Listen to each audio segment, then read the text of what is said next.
My name's Deborah Bradley, and my friends and music people call me Debbie.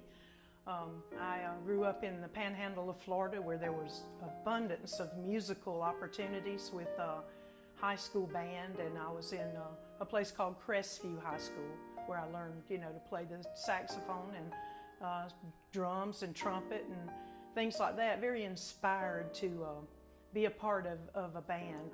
As you say, when you teach, you learn, and when you learn more, you want to share all that with everyone else. So I really hadn't given up teaching. I'm probably in close to my 38th year, and so that's a long time. I'm very honored to be a part of any musical organization. I've finally reached a dream that I had, which was to have my own band. Every child dreams to have a rock band, and it took me until I'm almost 60 to have one, and that's something that is an inspiration that came from my high school years, which was in the 70s, a very special time in music, a time that we reflect on, that the young people in artistic ways go back to so often. I've seen a reoccurrence of 70s music, and that's something that I'm proud to say I was a part of. I went to college at Troy University and studied under the great Dr. Johnny Long, who is an amazing mentor. I've learned from him just about how to teach and how to mentor young people. And the minute I walked into college, it was all about, what can I do for you? How can I make you a better person? So a lot of credit goes to Dr. Long and his faculty there at Troy University. I spent my time marching, jazz, everything I could, and one of the most important things that I learned at college was, when somebody walks in that door, find out everything you can about them, especially composers, arrangers, and many of my colleagues were out to become composers, arrangers, and professional musicians. And so I was able to be exposed to the quality of music at a very early age. I did not realize I was going to be a band director my first couple of years. I actually started in theater and musicals, and that, as I reflect back, really has helped me to know more about teaching young people in all kinds of arts. Being in music, you can't be narrow-minded. You have to reach out, not just in instrumental music, but in choral, in every part of music, jazz, instrumental, guitar. All of those things will come into play to make the students that you teach now become better in their quality of life, which is the reason I chose to be a teacher and to be a band director.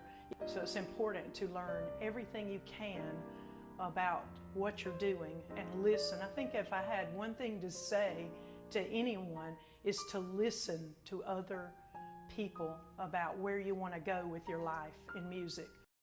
Hi, I'm Joe Smothers, 66 years old, been playing music for about the last 55 years. Grew up in North Carolina, and music has been an integral part of my life for most of it.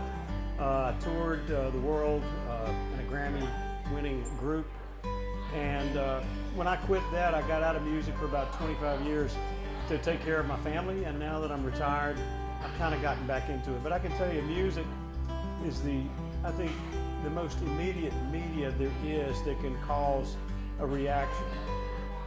Yeah, you can see a Starry Night, but only if you see it in a museum. It can drive you to tears, or anything by Wyeth, or any of the visual arts. Honestly, music, you can be driving down the road and hear a song you might not have heard in 10 or 15 or 20 or 40 or 50 years, and it can take you exactly back to the first time you heard it, who your girlfriend was, whether you were in the front seat or the back seat of that Ford, and it can just transcend time and take you back to where you were, and that's the only media, in my opinion, that can do that. I started as a kid on ukulele. I was a little fella, I'm about 5'3" now, and my mom was concerned I would never be able to attract a woman, and at 12 I really wasn't all that concerned with it. But she took me down to the local pawn shop in Dunn, North Carolina, and bought me a little guitar. And I've never looked back. I've always played, and I've had some success with it. And I just love to play. It's the best part of my day. You can be having an extremely bad day. I lost my closest friend yesterday up in North Carolina to a stroke. And the first thing I did was pick up a guitar. And it took me back to when we played together. It took me to a happy place. And that's the good thing about music. You know, be it the guitar, the piano, it takes you from the now to everything that music, you know, is. The best stress reliever in the world is just picking up a guitar and playing, or your piano, or whatever you play. I love being around my guitar, all of them, and I've got a bunch of them. And they're all in different rooms and different bathrooms, and I visit with them most every day. But if you're gonna play, seek out some instruction first, and then you can find so many things on YouTube and the other, you know, the web that can kind of move you where you want to go. Don't let anybody tell you not to do it. Just because something's popular today doesn't mean it's going to be popular tomorrow. So if you're writing tunes or playing music to be popular today, probably by the time you get an audience, it won't be popular. So just do whatever your heart tells you to do, and it'll tell you. It'll tell you, man, I really like what you do. Whether you just have, like me, you know, 10 or 12 people who listen to me tonight, or whether I'm playing you know, a concert hall with, you know, 2,000 or 3,000 or 40,000 in North Carolina, it's the same thing. You know, I don't always play the same stuff, but it's always with the heart